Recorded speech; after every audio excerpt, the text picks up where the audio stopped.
Welcome to the Durham Original Music and Alumni podcast, a show which takes you around the most exciting original music of any kind on or around the peninsula. My name is George Bone, Alumni Relations Officer. I'm Taylor Morse, Domain President. And joined with me today is Connected Connection composer from Keylight Studios, Samuel Reed. Now, Sam was a composer for film and a Durham music graduate, and he's worked on a number of films, including Audition and the aforementioned Connected Connection. And in 2017, co-founded Unredacted Productions, a music production company which specialises in music for narrative media. He's soon about to start a master's in composing for film and television at the National Film and Television School, and we are delighted to have him here on the pod with us. Sam, good afternoon. How are you? Good afternoon. Thank you for having me. I'm very well, thank you. Good. We're very happy to have you here, especially in this year of all years, doing a podcast about new art that has actually come out in the last year, especially in the film department.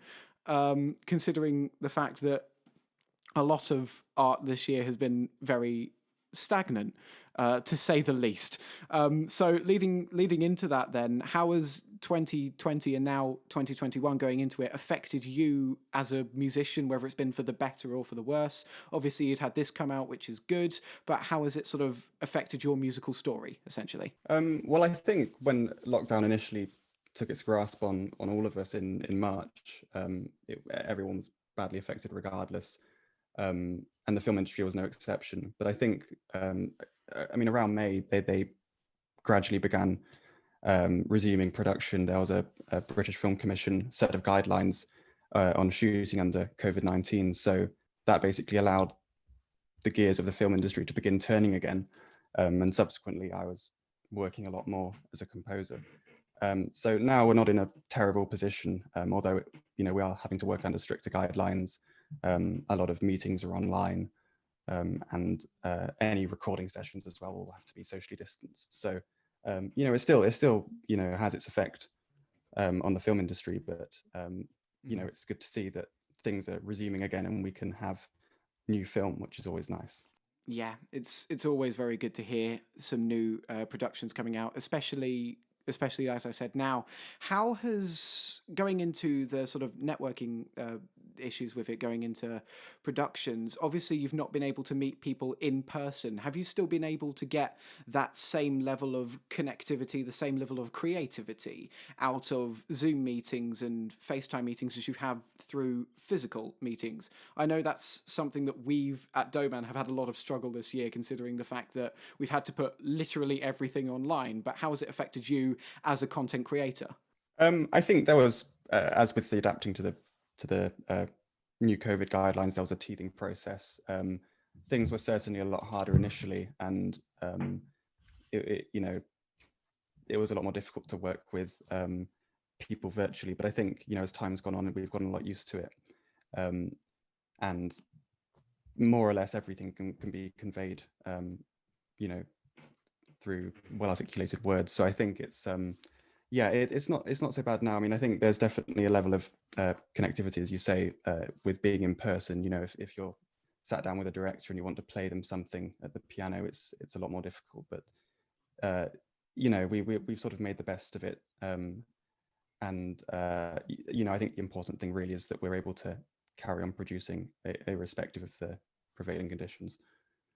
I mean, yeah, Doman has also been really sort of strangled for its opportunities, because obviously, the year before we would have been able to have jam sessions, people would have been able to network. As much fun as it would be to sort of have like a virtual jam session, it would also sort of just be a little, I would love to participate and, host one, but I think it would remind us that it would be so much more meaningful had it been, in person, and with sort of the ease and comfort of going, well, I've just made a riff. Okay, well, let me bounce off that, Yeah. There's a serious call to question about inspiration and where that all is going, and how people are going to be able to express themselves in the next year or so, depending on how long everything starts to, gradually sort of even out. But I do think that the film industry has suffered some pretty heavy blows, but I also think it's getting back on its feet. I think you are right. The gears are turning again. So. And personally for you as well, Sam, because obviously you're going to the National Film and Television School as we're recording this in literally a week's time. So what are sort of the well done. Yes. What are the main objectives that you're looking for then as you're going into this as a fresh new student essentially? What are the main things that you want to pull out of it this year? Well, I think the National Film School itself is very much oriented by its commercial interests and how professionals in film make a career out of what they're doing. So I think for me, it's definitely learning the ropes more on how to succeed in freelance, but also specifically with other professionals. Negotiating deals, working with film crew. So yeah, it's certainly all encompassing, and I think the thing is, at the National Film School, they don't teach you how to compose as such. They teach you how to work with other film professionals. So yeah, I think for me, it's definitely the case that I want to expand, my working network with other people, but also develop my own sort of skill set, I suppose, in working as a professional in film. Well, developing yourself had to start somewhere in that case. And obviously, as you're here, you've come far from where you started. So what sort of initially started your interest in becoming interested in film music, nay, film in general? What were your sort of thought processes going into this sort of art that you thought this is a calling for me? Well, I think I had two separate interests early on. I think one of them was film, one of them was music. And I think it was only over time that I realized that what I was so interested in film was the way that the stories were being told. And I think music had a huge role in that for me. So whenever I was watching a film, if there were moments where, where you were welling up or something, it was usually the music that had a large hand in it. And so for me, it was the sort of collision of those two interests where, I could write music that could facilitate this story. So it was very much sort of thinking, how could I contribute to this world? And yeah, for me, it was telling what couldn't be told with anything else other than music, essentially. I was kind of interested to know if you have any sort of specific examples where, and you mentioned this, a visual experience sort of leads into the oral experience. Yeah, I think as a composer, you've got to be very, very responsive to everything in film, whether it's,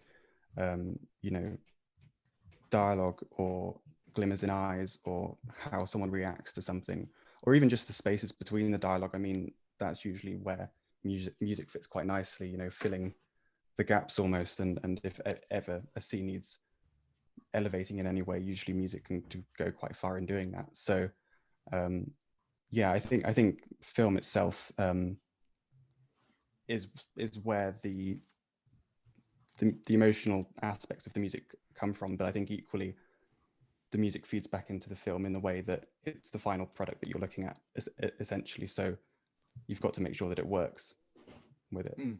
We've talked about sort of how the visual experience leads into the oral. When reading a script before you compose the music, what do you necessarily think of first? Do you think of the visual first and then the audible, or do you think of the audible and then the visual? What are the sort of initial things that go through your head when you're initially sitting down with the score and think, okay, I'm reading this through for the first time?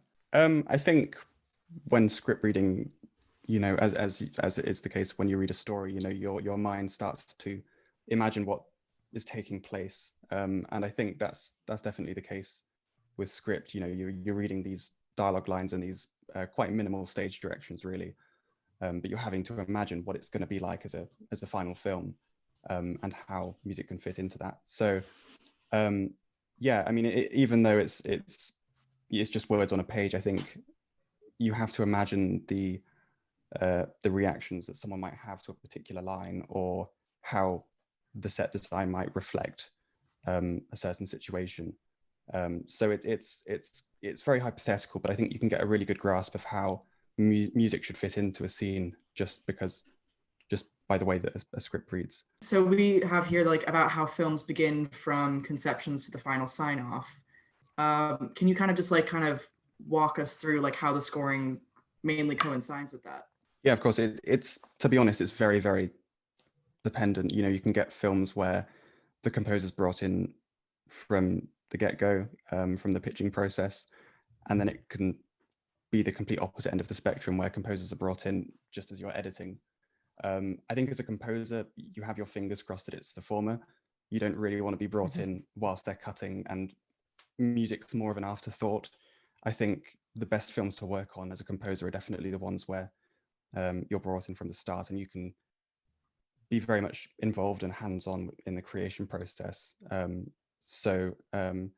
Yeah, I think if it's from the start, it's much more reading the script, giving your own thoughts and standpoint on to the director and the editors about how you think a music should coincide. Whereas I often find that if you're more on the back end, then they can be a lot more prescriptive. They usually use temps, so it's much more a case of mirroring what's already in place.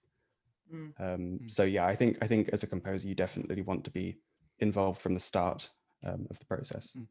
I also imagine just being dropped into the middle of the script isn't ideal for any party, because obviously you're there trying to think of a score just off the top, and you've got a very limited time frame, and obviously the director's like, shit, we need a musician quickly. Yeah. So yeah, I think it should definitely not be the case that music is much more of an afterthought. I think you get all sorts of directors. Some have a huge appreciation for scores and music in general, and others they sort of just expect it to happen, I think. Can we cause some beef? Have you had examples of both?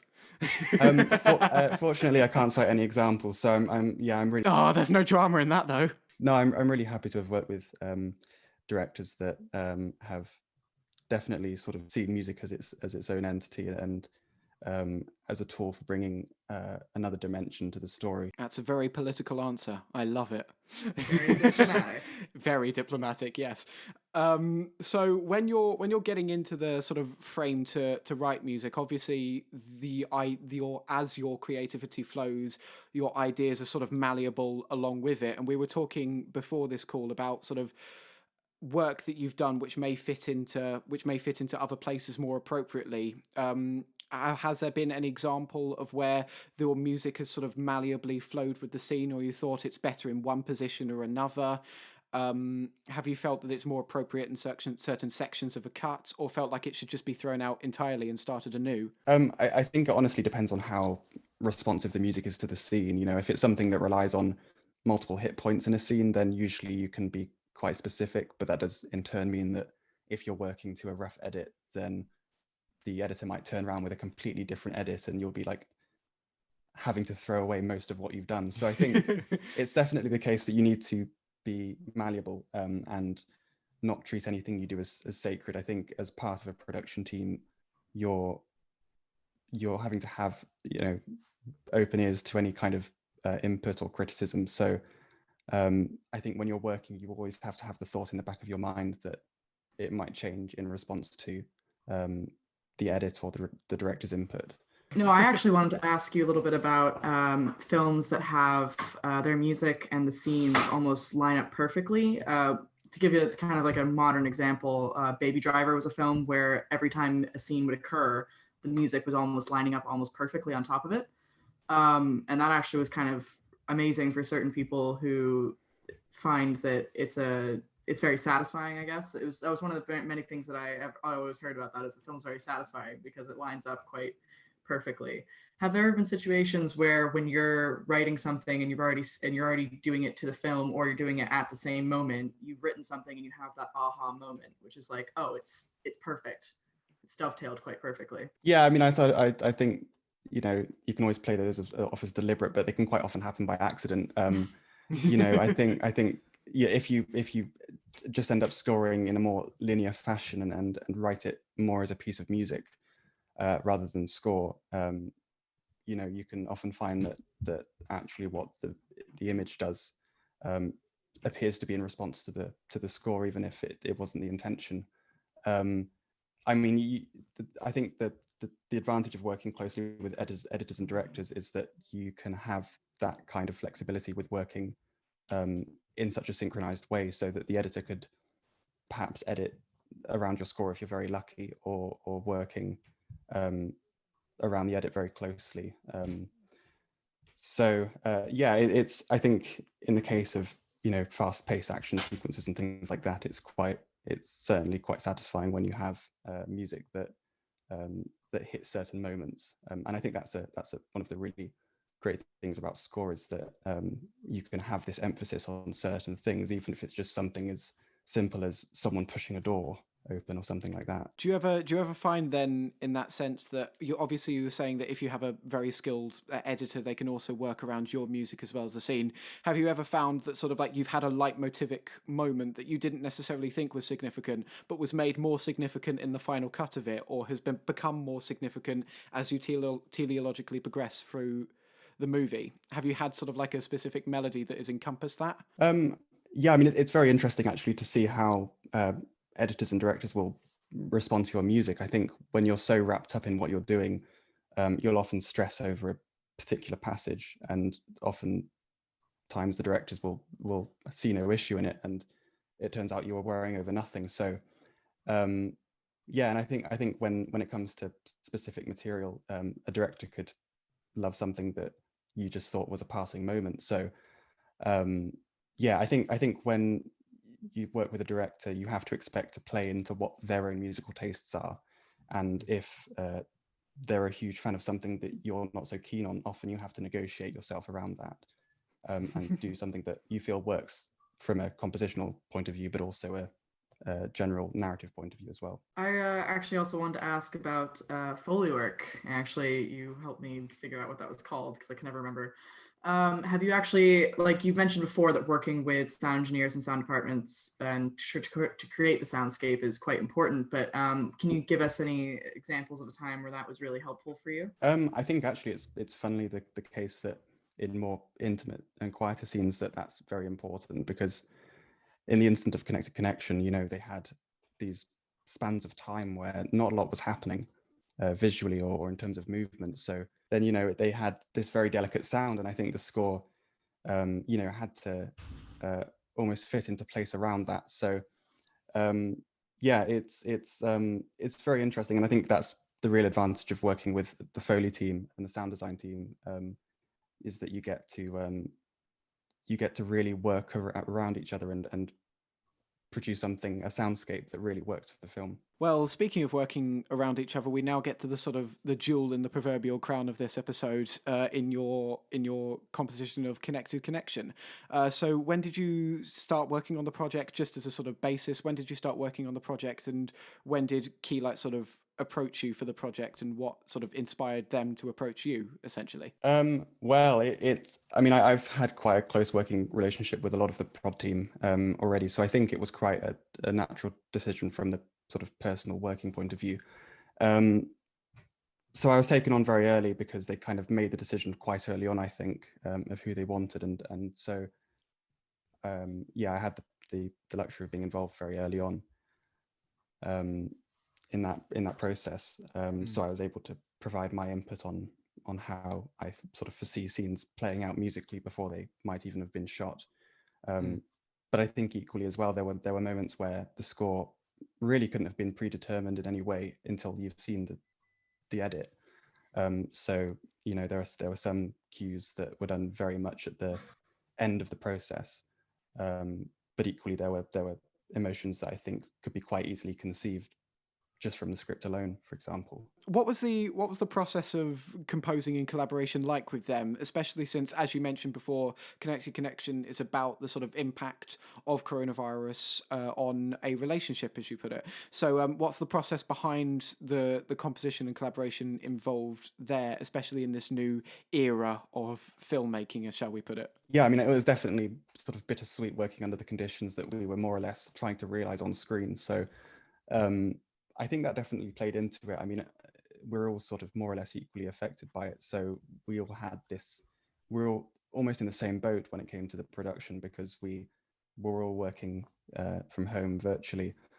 And I think certainly like the emotions from that experience fed into it.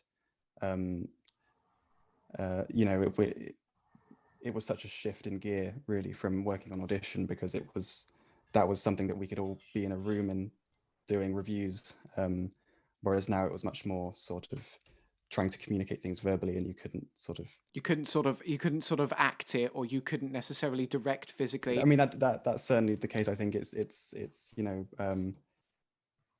you all have to compromise a bit on what you're doing, and I think it's certainly where delegating plays into it. You can't be there as a executive member of the production team micromanaging your Foley artist or something, because you physically cannot be in the same room as them. Yeah, exactly. Yeah. So I think that was where having the advantage of working prior to this film came into things, because we sort of knew what we could expect from certain people, and I think that definitely made it easier, especially compared to working with a completely different production team who you've never met in real life. I mean, this year in so many ways, and not even just in the film industry, but for education and everything, has been freeing, because I think as a society, we've all realized that we're able to work from home to a certain degree. And that now, if we ever do emerge from this, I think some people are going to go, well, why do I need to come into the office? But then at the same time, it's very limiting, because especially for the film industry and especially for the music industry, how would we ever, in theory, be able to keep doing the whole Zoom interaction indefinitely? I mean, that would just, there's a lot of inspiration that's come out of it. There's certainly a lot of artists and a lot of directors that have come out with some amazing work, but I feel like there's only so much that can be drawn from that source. And I feel like, although this has been quite freeing in some respects, very narrow respects, I feel like it's also been limiting in a much broader sense. So hopefully this isn't going to be a forever situation. No, of course. And I think as well with these situations, you just have to look for the silver lining, don't you? I mean, although it's been the case that it's been a lot harder to meet with people, I think equally those that you would otherwise not have the time to speak to, or those who wouldn't have the time to speak to you, you've been able to contact because they're much more sort of at home, able to pick up the phone. So, I think you've just got to sort of seize the moment in that sort of way and think, what could I do? What could I not do outside of these circumstances? We now have a short clip from the movie featuring your song Worlds Apart. Now, before we go into this, I've got to ask you two questions. Number one, what's actually going on in the clip so that people can make sense of it in the context of the film? And two, what were your sort of general thoughts behind writing it, and how easy was it to put music to scene and scene to music? So just a quick sort of whistle-stop tour of the scene. I mean, it's basically the sort of manifestation of the effects of lockdown in a relationship.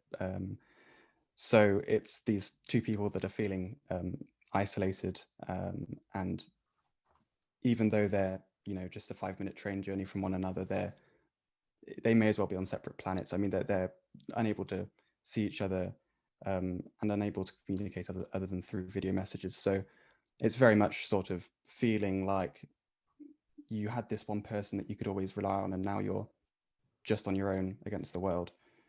I think in response to that, the music had to convey that seemingly simple but also quite complex range of emotions. And I think in terms of the actual visual aspect, it's quite a quiet scene.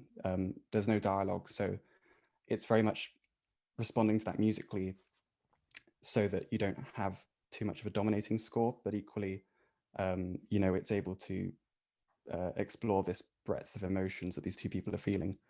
And there's subtle sort of things that go on, it's sort of beginning to write and then stopping because you don't quite know what to say to one another. And I think things like that, you just have to be really sensitive to and pick up on as a composer. Amazing. Well, here it is, a short clip from Connected Connections.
You can watch Connected Connections for yourself via the link in the description and on Vimeo. You can also find the link to the soundtrack through the link in the description and through every reputable distributor. You can also find Keylight Studios on Facebook, Instagram, and on their website. And you can find ways to contact Sam on Facebook, Instagram, website, and more information on his IMDb page. Sam, it's been a pleasure to have you on the pod today. Do you have any sort of final words of advice or tips and tricks to people potentially listening to this pod that you may be able to help out with? Well, I don't think there's any hard and fast rule as a composer. I think the keys really are to be open to different kinds of stories. Definitely see who's around you. It might seem that there's no one that you can work with, but it's definitely the case that there's someone out there. Even at university, there are probably people that are interested in filmmaking, even if it's just a casual 5-minute film. It all sort of feeds into that experience and helps you grow as a creative. So definitely sort of see who's on your home territory and strive to collaborate. Brilliant. Thank you so much, Sam. It's genuinely been so lovely to talk to you, and we'll see you soon. Thanks for having me. See you soon. Bye.